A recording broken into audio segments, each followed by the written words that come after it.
안녕하십니까, 이독션입니다. 오늘은 보성 도촌리 분청사기 가마터 발굴 보고서에 대해서 한번 보도록 하겠습니다. 일단 보성하면 우리가 너무 잘 알고 있죠. 보성 덤벙, 보성 또 반덤벙, 또 호조라고도 우리가 하고요. 분청사기 기법 중에서 분을 퐁당 담갔다고 해서 이제 덤벙이라고 하고요. 반만 담그면 반덤벙이라고 하죠. 첫 번째 이제 분청사기 도유지는 담양을 했었고요. 이제 보성이죠. 유명한 곳이 이제 보성이랑 고흥 운대리 그리고 무안 이 정도 유명하고요. 다른 곳들도 좀 도유지들이 많이 있어요. 사실은 많이 있어요.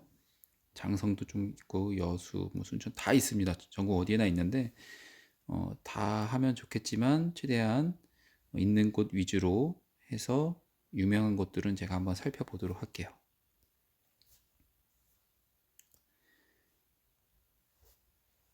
사실 오늘의 주제는 뭐 분청사기야 뭐 이미지 눈으로 넣으면 되는데 그러면 어떤 게 더 희소한가, 더 좋은가, 더 가격 값어치가 나갈 수 있는가에 대해서 오늘 초반에 한번 살펴보고 그 다음에 기물들 한번 보도록 하겠습니다. 가마터에 있는 기물들을 어떻게 보면 불량품일 수도 있고요. 불량품이 아니게 잘 나올 수 있었지만 옆에 기물이 쓰러지면서 예를 들어 이렇게 막 포개굽기를 하잖아요. 열을 너무 많이 받아서 얘가 한쪽에가 무너지면서 이렇게 옆으로 휘겠죠. 그리고 이렇게 들러붙어서 어쩔 수 없이 불량품이 된 친구들도 있을 거고, 그냥 무너져가지고 혼데 막 이렇게 찌글찌글하게 이게 무너진 것도 있고, 주병인데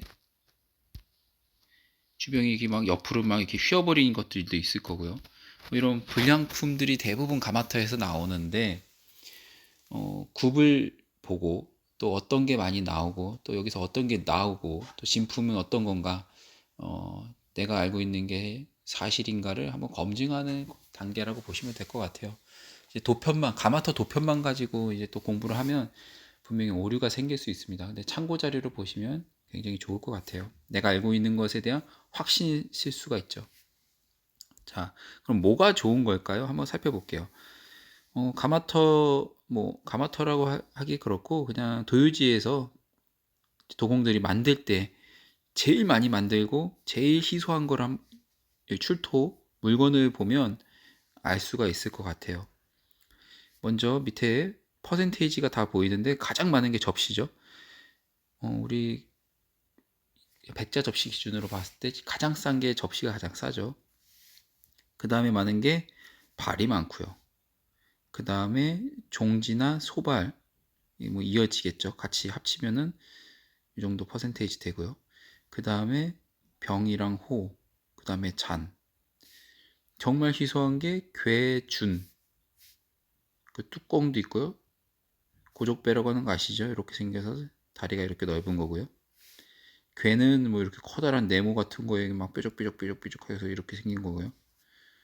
주는 뭐 이렇게 해서 코끼리 형상, 뭐 소 형상, 뭐 이런 걸 말하는 거겠죠. 그리고 용도미상까지. 보면 희소성이 딱 보이죠? 뭐 하나씩 나온 거는 정말 귀중한 걸 거고요. 그리고 많은 건 그만큼 희소성이 떨어진다는 것입니다. 그래서 우리가 값어치를 보면 보통 접시가 싸고 그 다음에 발이 그 다음에 소발이랑 종자 이거는 다완이라고 보면 될 것 같아요. 지금으로 봤을 땐 다완 사이즈일 것 같고요. 이제 종직이면은 이제 10cm 전후, 잔이면은 진짜 이렇게 컵같이 생긴 잔을 말하는 것 같아요. 그리고 나서 이제 병이랑 호, 우리가 발이랑 접시는 많은데 병이랑 호는 확실히 귀합니다. 그리고 병 같은 경우에는 주둥이가 기니까 완전한 상태 또 보존 상태가 좋기가 쉽지가 않겠죠. 그 다음에 호, 생각보다 병이랑 호가 굉장히 귀해요. 그래서 희소성 자체는 높은데 보존 상태나 유약이라든지 문양 같은 거에 따라서 이제 가격 차이가 엄청나게 크게 차이가 나죠. 자, 그러면 여기서 정답은 이 안에 다 나와 있습니다. 이걸 제가 뭐 설명할 것도 아니고 희소성으로 봤을 때는 야, 이게 고족배가 진짜 희소한 거고, 괴나 보 같은 경우에는 이게 부장용품이 아니었기 때문에 남아있질 않죠, 지금. 대부분 가마터에서 출토됩니다. 괴나 보는 보가 있거든요. 가마터에서 출토가 되고요. 주는 가끔씩 보이는데 이것도 굉장히 희소한 거예요. 그래서 우리가 유튜브에서 보면은 가끔씩 보이는데 야, 저게 좋은 거야, 나쁜 거야? 이제 골동 오래 하신 분들, 10년, 20년 하신 분들은 야, 저거는 정말 귀한 거다. 근데도 거래가 안 되는 거 보면서 아쉬워하시죠. 근데 이제 저는 이제 유튜브 옥션을 하는데, 유튜브 옥션에서는 워낙 이제 매주 다양한 물건들이 올라오다 보니까 안목의 차이에 의해서 어떤 분은 야, 저게 진짜 좋은 건데라면서 싸다 하면서 사시는 경우도 있고, 어떤 분은 야, 저게 저 가격이나 해? 진짜 귀한 거야? 라고 의문을 가지시는 경우도 있는데, 요런 표만 제가 앞으로 영상 만들 때 꾸준히 보여드릴게요. 이것만, 이 도유지 말고도 다른 도유지도 비슷해요. 비율이 항상 이 정도 됩니다. 그러면 더 희소한 거, 더 좋은 거를 감별하시는 데 도움이 될 것 같아요. 색상이나 문양 이런 건 그 다음이고, 형태에서부터 이미 희소성이 나오는 거죠. 자, 잘 보셨을 거라고 생각이 들고요. 이제 그 중에서도 명문 도자가 항상 가격이 좋죠. 명문. 그리고 명이 있고요. 이것도 별도로 문이 있는데, 우리가 이제 수, 복, 문이라고 하잖아요. 수복문은 문양으로 만든 수복이라는 글씨고요. 명은 굽 바닥에 뭐 대자라든지 뭐 천자라든지 이런 거 적혀 있는 걸 명이라고 그러고요.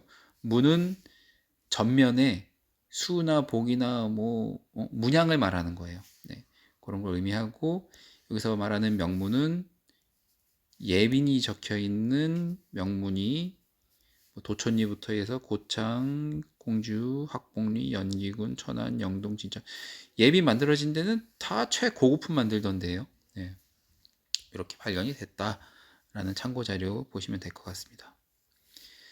자, 기형, 뭐 죽절굽, 이 굽의 형태에 따라 이름인데요. 이건 참고적으로 보시면 될 것 같아요. 역사다리굽, 이런 건 단어는 잘 쓰진 않는 것 같고, 죽절굽 많이 쓰죠. 수직굽 많이 쓰고, 안굽이라고 하면은 이거 도편이 딱 하나 있더라고요. 안굽이 굉장히 없는데 도편으로 하나 있는데 어떻게 생긴 거냐면, 이렇게 해서 이렇게 하면 다리굽이고요. 이렇게 떨어져서 바로 올라오면 이게 안굽인 거죠. 예. 다리가 있느냐, 그냥 몸통이까지 내려와서 올라가느냐. 우리 18세기 이포 같은 경우에 발가락이, 다리가 없다 그러잖아요. 바닥까지 그냥 뚝 떨어진 거죠. 여기서 다리가 이렇게 있으면 다리굽인 거고요. 아무튼 그림을 보시면 아실 거예요. 여기가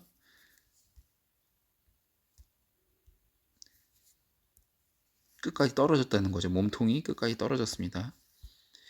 그리고 요거는 평굽.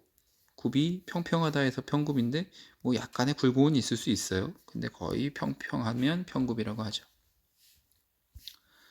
자, 도편들 한번 보겠습니다. 자, 여기 제가 제일 보기 힘든 안굽 도편을 한번 준비해 봤어요. 뭐 굽이 있는 듯 없는 듯 한데 이렇게 보면 보이시죠? 굉장히 희소합니다. 안굽은 몸통 끝까지, 굽까지 몸이 쭉 내려와서 안으로만 살짝 들어갔어요. 이런 거 안굽이라고 그러는데 도편이 한 개만 발견된 것 같아요. 이런 건 이제 다리굽, 후디도 있었고요. 이거는 뭐 주병이었던 것 같네요. 도지미는 도자기 구울 때 여기다 도자기 이렇게 올려놨겠죠. 예, 이렇게 올려놨겠죠. 그런 용도로 사용을 했던 거고요. 참고로 아시면 됩니다. 자, 어떤 게 또 있었냐? 이거 양이잔 귀가 또 발견이 됐네요. 이런 잔에 이렇게 생긴 귀가 달린 것도 있고, 이렇게 나팔귀도 있고, 다양한 귀가 있습니다. 자, 주병 이런 모양도 있고요. 자, 제가 개인적으로 느끼기에 야, 그러면 보성 호조라고 하는 거는 이제 일본어로 보성을 뜻하거든요. 근데 호조를 어떤 기물을 말하냐면 이렇게 퐁당 담근 거예요. 완전히 덤벙한 게 있고요. 반덤벙이 있죠. 반덤벙은 지난 시간에 우리가 봐서 알잖아요. 덤벙은 완전히 퐁당 담근 겁니다. 이 굽 아래까지 다 퐁당 담근 건데 어, 덤벙 나오는 데가 이제 여러 군데 있겠지만 대표적인 게가 보성이랑 고흥 운들이에요. 아까 지도를 보시면 아시겠지만 보성이 여기 있으면 고흥은 여기 바로 아래에 있어요. 한 40km 정도 됩니다. 사실 거의 같아요. 근데 뭐 조금의 차이를 굳이 들자면 기벽이 조금 더 두꺼운 게 많은 것 같고 이렇게 몸통 기벽이 그리고 테토색이 물을 발랐을 때 보성은 아주 시꺼매요. 그런 차이점들이 조금은 있는 것 같아요. 아주 미세하게 있습니다. 같이 놓고 보면은 뭐 어디 건지 사실 모를 정도로 비슷합니다. 자, 이런 주병들도 좀 많이 발견이 됐네요. 주병인데 반덤봉이라고 해야겠죠. 이 정도면 호주는 호주지만 국까지는 안 발렸네요. 이것도 그렇고요. 이런 것도 있어요. 초벌구이만 한 것 같고요. 자, 호주병 보기 힘든 거라서 올리는 거예요. 담양 시리즈에서는 주병 거의 볼 수가 없었는데 보성에서는 좀 많이 발견된 것 같습니다. 담양 같은 경우에는 도유지가 워낙 파괴가 많이 돼 있었는지 주병이 없었던 것 같아요. 또는 워낙 수량 자체를 적게 만들었을 수도 있죠. 1964년도에 했기 때문에 파괴되기 전일 것 같은데 자 이런 거 굽도 한번 보실 필요가 있습니다. 호조 종지로 구분이 될 것 같고요. 굽 너무 아름답죠. 보존 상태도 너무 좋고요. 자, 이런 것도 있고 요거는 잔으로 보여요. 한 점이 발견됐다고 돼 있었던 잔이 요 기물일로 보여집니다. 자, 귀알도 이렇게 들어갔고 안쪽 문양 이런 것도 있고요. 아, 너무 멋지네요. 자, 호조 또는 덤벙이라고 하고요. 자, 이런 것도 있고요. 호조도 분 맛이 좀 다양해요. 완전히 분이 두꺼운 게 있고 얘처럼 얇은 게 있고요. 자, 특이점은 이런 비읍 적힌 것도 있습니다. 접시고요. 귀할 접시. 이거는 발이고요. 호조 또는 덤벙. 이거는 귀알, 이남은 귀알.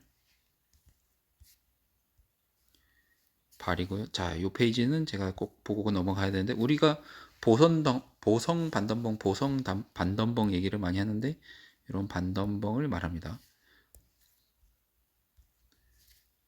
반덤벙이랑 완전 덤벙이랑 다 만들어졌던 걸 확인할 수 있고요. 자, 덤벙 여기 또 있고요. 반덤벙. 자, 그래서 이건 받침 포개굽기 했을 때 받쳤던 흔적인데요. 개인적인 느낌이긴 한데 보성이랑 이제 고흥이랑 나누자면 고흥보다 보성이 받침 흔적이 좀 많은 것 같아요. 예, 평균적으로 더 많은 것 같아요. 참고적인 내용입니다. 뭐 무조건 그렇다는 아니겠지만 평균적으로 더 많은 것 같다는 생각이 들어요. 또 이런 명문도자도 발견이 됐고요. 이런 한글도 있었어요. 특이하네요. X 방자도 있는 것 같고요. 자, 덤벙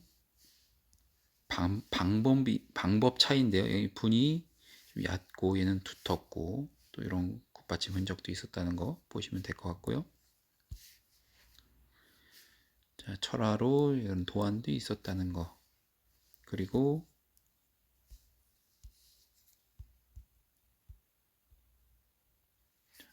귀알문이 이렇다라는 건 한번 동시에 발이랑 접시 보시면 좋을 것 같아요. 박지 조화문 네, 긁어가지고 덤벙한 다음에 긁어낸 거죠. 이런 기법도 있었다. 자, 문양에 대한 이름 승렴문, 승렴주름문, 방사형 주름문. 이름이 상상 어려워요. 뭐 어떤 거는 염주문이라고 그랬다가 뭐 어떤 거는 구름문이라고 그랬다가 오전문이라고 그랬다. 틀린데 확실히 보성이나 고흥 같은 경우에는 승렴문과 주름문이 굉장히 많은 것 같습니다.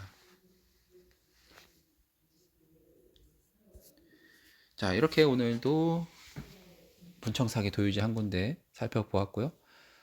좋아요와 구독도 한 번씩 눌러주시고요. 뭐 구독 눌러주신다고 해서 돈 나가는 거 아니니까요. 예, 굉장히 힘이 납니다. 자, 다음 영상까지 또 기대해 주시고 오늘 영상은 여기서 마치겠습니다. 감사합니다.